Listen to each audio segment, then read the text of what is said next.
మధురే తెల్లారి 5 గంటలకు లేపు సంవత్సరం తిరిగేసరికి అంతా 6 ప్యాక్ ఇట్ రావాలి, కళ్ళు ఇట్లా బలవాలి. ఓకేనా? అదే మాట మీద ఉండు మామ. నెక్స్ట్ ఈ టైం కల్లా నా ఫ్యాట్ మొత్తాన్ని పిండి పడేస్తా, 6 ప్యాక్ తెప్పిస్తా. జనవరి 10 గేమ్ చేంజర్ హిట్. ఈ సంవత్సరం నేను అవుతా గేట్ ఆస్పిరెంట్.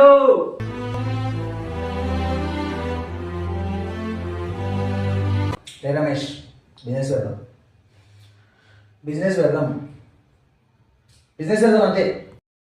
దొంగ నా గురుగులు మామ, అస్సలు నమ్మద్దు ఎవరిని. ధనం మూలం ఇదం జగత్. సంవత్సరం తిరిగేసరికి కోటీశ్వరుడు అయిపోవాలి. ఆశ కద్దుండాలి, సిగ్గుండాలిరా. అంటే అది సరే, నెక్స్ట్ చూసుకుందాం. ఇవన్నీ కాదు, నెక్స్ట్ మొత్తాన్ని 3 ముక్కలు ఎక్స్ప్లెయిన్ చేస్తాడు. నెక్స్ట్ 1, 2, 3 డేట్స్ లో ఏం చేశారు? Wednesday, Thursday, Friday. వాటిని ఫస్ట్ 3 లెటర్స్ చదువు. WTF.